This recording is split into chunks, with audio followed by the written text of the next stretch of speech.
যাওয়া গল্পগুলো মেলবে এবার ডানা, ছুটবে ঘোড়া পক্ষীরাজ, ছুটবে ঘোড়া পক্ষীরাজ, রাজা রানীর গল্প আজ শুনবে যত দেখবে তত।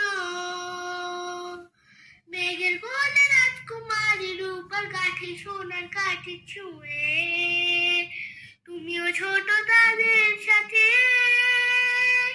গল্প খেয়াল পাল তুলে। শৈশব কাহন বলবে তোমায় গল্প ঝুড়ি ঝুলি খুলে। শৈশব কাহনের আরো একটি নতুন পর্বে তোমাদের সকলকে অনেক শুভেচ্ছা। আজ আমি তোমাদের একটি গল্প পড়ে শোনাবো। গল্পটি আমি পড়ব ঠাকুরমার ঝুলি থেকে।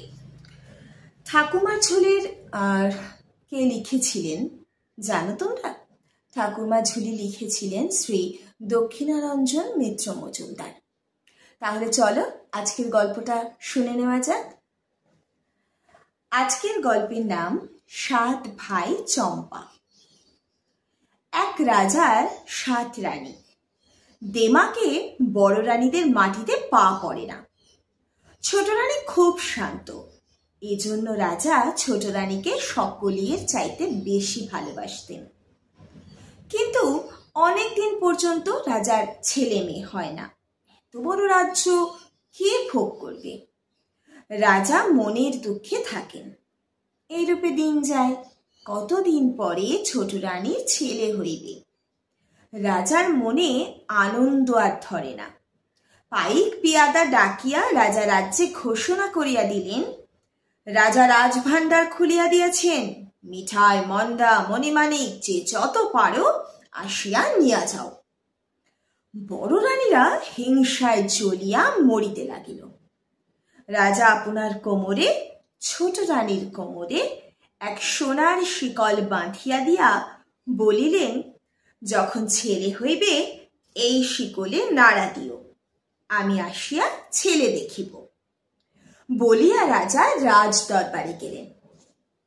ছোট রানীর ছেলে হইবে, আঁতুর ঘরে কে যাইবে? বড় রানীরা বলিলেন, আহা, ছোট রানীর ছেলে হইবে তা অন্য লোক দিব কেন, আমরাই যাইব। বড় রানীরা আঁতুর ঘরে গিয়া শিকলের নাড়া দিলেন। অমনি রাজসভা ভাঙিয়া ঢাক ঢোলের বাদ্য দিয়া মণিমাণিক হাতে ঠাকুর পুরুত সাথে রাজা আসিয়া দেখেন কিছুই না। রাজা ফিরিয়া গেলেন। রাজা সভায় বসিতে না বসিতেই আবার শিকলে নাড়া পড়িল। রাজা আবার ছুটিয়া গেলেন। গিয়া দেখেন এবারেও কিছুই না। মনের কষ্টে রাজা রাগ করিয়া বলিলেন, ছেলে না হইতে আবার শিকল নাড়া দিলে আমি সব রানীকে কাটিয়া ফেলিব। বলিয়া রাজা চলিয়া গেলেন। একে একে ছোট রানী 7টি ছেলে একটি মেয়ে হইল। আহা, ছেলে মেয়েগুলি যেন চাঁদের পুতুল, ফুলের কলি। আঁকুপাকু করিয়া হাত নাড়ে পা নাড়ে, আঁতুর ঘর আলো হইয়া গেল। ছোট রানী আস্তে আস্তে বলিলেন, দিদি, কি ছেলে হইল একবার দেখাইলি না? বড় রানীরা ছোট রানীর মুখের কাছে রঙ্গভঙ্গি করিয়া হাত নাড়িয়া নথ নাড়িয়া বলিয়া উঠিল, ছেলে না হাতি হইয়াছে, ওর আবার ছেলে হইবে, কটা ইঁদুর আর কটা কাঁকড়া হইয়াছে। শুনিয়া ছোট রানী অজ্ঞান হইয়া পড়িয়া রহিলেন। নিষ্ঠুর বড় রানীরা আর শিকলের নাড়া দিল না। চুপি চুপি হাঁড়ি সরা আনিয়া ছেলে মেয়েগুলিকে তাহাতে পুড়িয়া 5 কাদায় পুতিয়া ফেলিয়া আসিল। আসিয়া তাহার পর শিকল ধরিয়া টান দিল। রাজা আবার ঢাক ঢোলের বাদ্য দিয়া মণিমাণিক হাতে ঠাকুর পুরুত সাথে আসিলেন। বড় রানীরা হাত মুছিয়া মুখ মুছিয়া তাড়াতাড়ি করিয়া কতগুলি ব্যাঙের ছানা ইঁদুরের ছানা আনিয়া দেখাইল। দেখিয়া রাজা আগুন হইয়া ছোট রানীকে রাজপুরীর বাহির করিয়া দিলেন। বড় রানীদের মুখে আর হাসি ধরে না। পায়ের মলের বাজনা থামে না। সুখের কাঁটা দূর হইল, রাজপুরীতে আগুন দিয়া ঝগড়া কোন্দল সৃষ্টি করিয়া 6 রানীতে মনের সুখে ঘর কন্যা করিতে লাগিলেন। পোড়া কপালে ছোট রানীর দুঃখে গাছ পাথর ফাটে, নদী নালা শুকায়। ছোট রানী ঘুঁটে কুরানি দাসী হইয়া পথে পথে ঘুরিতে লাগিলেন। এমনি করিয়া দিন যায়, রাজার মনে সুখ নাই। রাজার রাজ্যে সুখ নাই, রাজপুরী খাঁ খাঁ করে। রাজার বাগানে ফুল ফোটে না, রাজার পূজা হয় না। একদিন মালি আসিয়া বলিল, মহারাজ, নিত্য পূজার ফুল পাই না। আজ যে 5 গাদার উপরে 7 চাঁপা এক পারুল গাছে টুলটুলে 7 চাঁপা আর এক পারুল ফুটিয়া রহিয়াছে। রাজা বলিলেন, তবে সেই ফুল আনো, পূজা করিব। মালি ফুল আনিতে গেল। মালিকে দেখিয়া পারুল গাছে পারুল ফুল চাঁপা ফুল দিকে ডাকিয়া বলিল, 7 ভাই চম্পা জাগরে।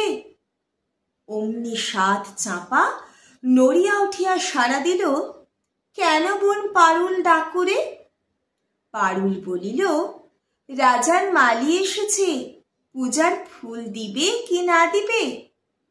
7 চাঁপা তুরতুর করিয়া উপরে উঠিয়া গিয়া ঘাড় নাড়িয়া বলিতে লাগিল, না দিব না দিব ফুল, উঠিব শতেক দূর। আগে আসুক রাজা, তবে দিব ফুল। দেখিয়া শুনিয়া মালি অবাক হইয়া গেল। ফুলের সাজি ফেলিয়া দৌড়িয়া গিয়া রাজার কাছে খবর দিল। আশ্চর্য হইয়া রাজা রাজসভার সকলে সেইখানে আসিলেন। রাজা আসিয়া ফুল তুলিতে গেলেন। অমনি পারুল ফুল চাঁপা ফুল দিকে ডাকিয়া বলিল, 7 ভাই চম্পা জাগরে। চাঁপারা উত্তর দিল, কেন বোন পারুল ডাকুরে?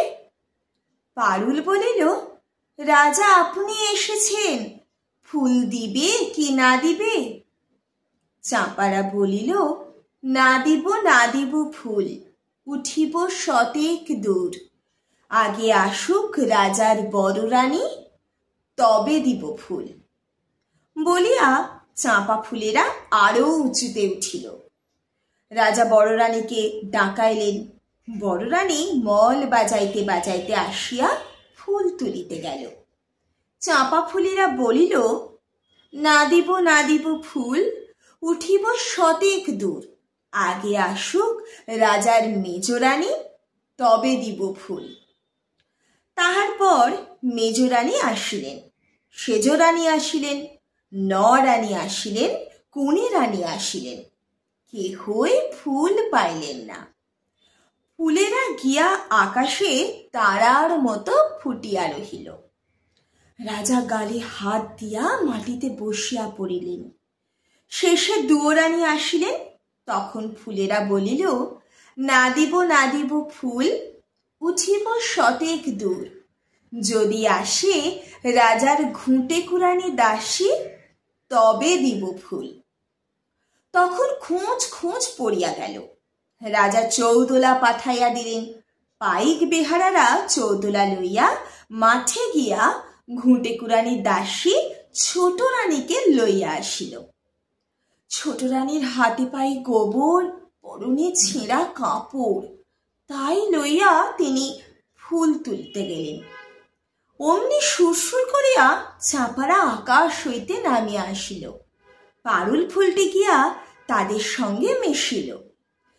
ফুলের মধ্য হইতে সুন্দর সুন্দর চাঁদের মতো 7 রাজপুত্র, 1 রাজকন্যা মা মা বলিয়া ডাকিয়া চুপ চুপ করিয়া ঘুঁটে কুরানি দাসী ছোট রানীর কোলে কাঁখে ছাপাইয়া পড়িল। সকলে অবাক। রাজার চোখ দিয়া ঝরঝর করিয়া জল গড়াইয়া গেল। বড় রানীরা ভয়ে কাঁপিতে লাগিল।